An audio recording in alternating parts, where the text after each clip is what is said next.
Thank you, Penny.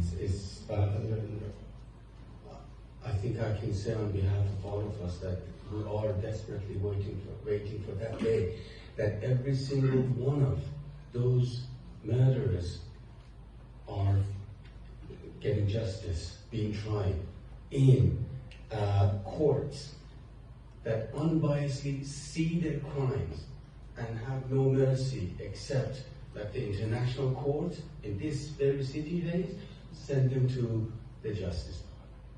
We are desperately hoping for that. So the next speaker is Reza Moridi.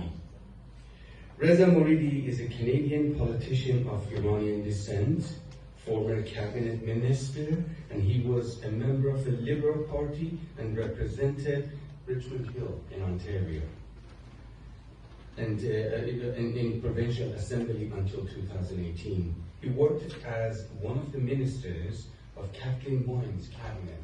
Please give one welcome to Reza.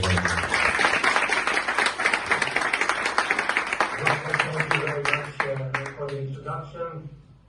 Distinguished guests, parliamentarians, ladies and gentlemen, it's a great pleasure for me to be a part of this panel discussion and also being a speaker at this forum.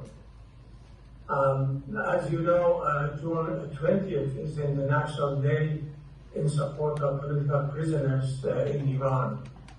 And I want to take a moment to thank Ms. Shiva Mahboubi and Ms. Parisa Huyande and all volunteers for their leadership and also for their hard work in putting together this conference in Hague, the Netherlands.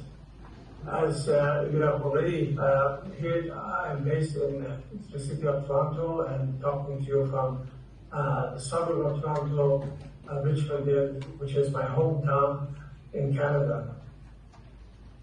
Today's conference, as you know, is called the Campaign to Free Political Prisoners in Iran. The Islamic regime in Iran, since its inception in 1979, began imprisonment as well as torture, rape, and murdering Iranian people. The first batch of people they tortured and they murdered just immediately after the revolution succeeded in 1979 and Khomeini took the office was the officials and military generals and military officers of the previous regime. They captured these people, and many of them were executed on the rooftop of the place, which in fact was a former school where Khomeini used to live on those days. And after execution of these people, Khomeini himself went to the rooftop and witnessed the fact that these people barbarically murdered those former government's officials. These barbaric acts didn't stop there. It continued, and still it continues after 44 years. The Iranian regime, over the 44 years of its power in office and its existence, never stopped imprisonment of its opponent, never stopped murdering and killing and execution of political prisoners. But I want today just to mention three events over the past 44 years. Now, as I said, the regime has never stopped torturing, killing, imprisonment of their opponents.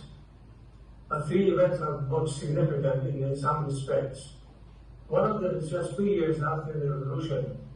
As you know, the revolution happened in 1979, and in 1981, the regime, in order to solidify its grasp of power, needed to create an atmosphere of fear in the society. So they captured their opponents, and in a very short time, they killed about 7,000 political prisoners. And this coincided around June 20th. And that's why June 20th is now known as the campaign for the International Day in support of political prisoners in Iran.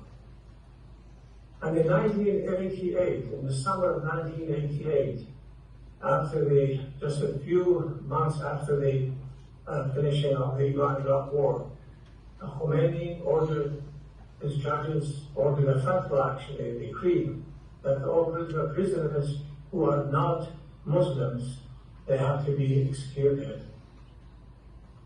He dispatched the so-called judges to prisons across the country, Iran. And in fact, one of those judges today he resides in the office as President of Iran. And these so-called judges, within just 2 or 3 months, they put the trial of thousands of political prisoners. And these trials last only a few minutes. And after those few minutes, the so-called trial, the young people, they were murdered. About 5,000 people were murdered during the summer of 1988. And they were buried in unknown graves. Even today, their families don't know where are their graves.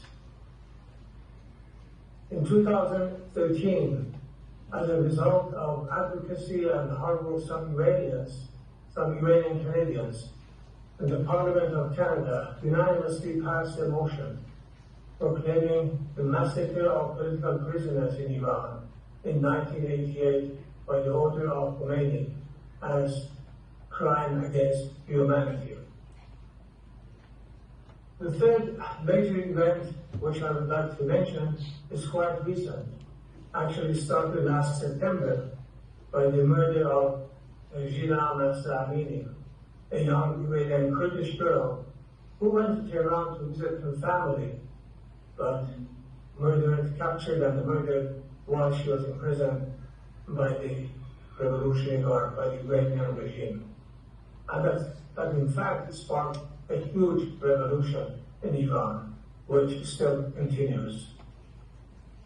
During this revolution, inside Iran, the regime at least killed 600 people on the streets in various cities across the country and injured hundreds, maybe thousands of young people, boys and girls, on the streets. And in addition, according to their own statistics, they captured and imprisoned close to 20,000 Iranians. And those who are in prison, they face all kinds of torture, beating, rape.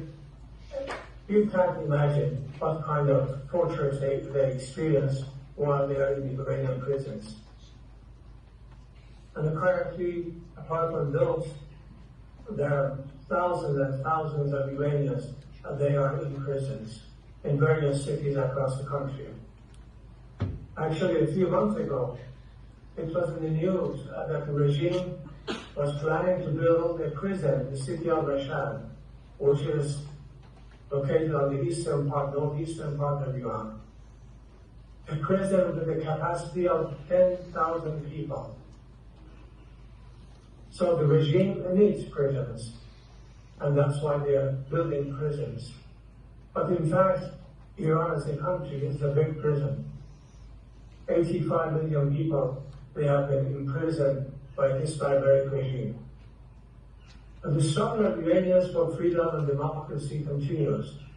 Over the past several months, since the Mahsa-Jina revolution started, Iranians, not only in Iran, they demonstrated against the regime, but Iranians out of Iran also demonstrated against the regime.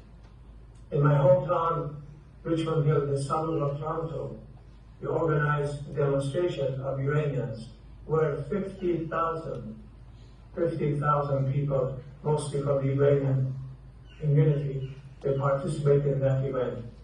And of course in Berlin, there were about 100,000 people gathered, and in many other cities across in Europe and North America and Australia, tens of thousands of people, not only once, but many, many times, gathered and demonstrated against the barbaric actions of the Iranian regime.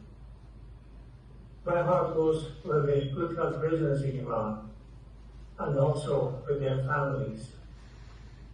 I want to again thank every one of you for being here, particularly the speakers, and let us hope that one day this regime will be brought down and the people of Iran, who deserves democracy, will bring democracy to their homeland. Thank you very much. Merci beaucoup.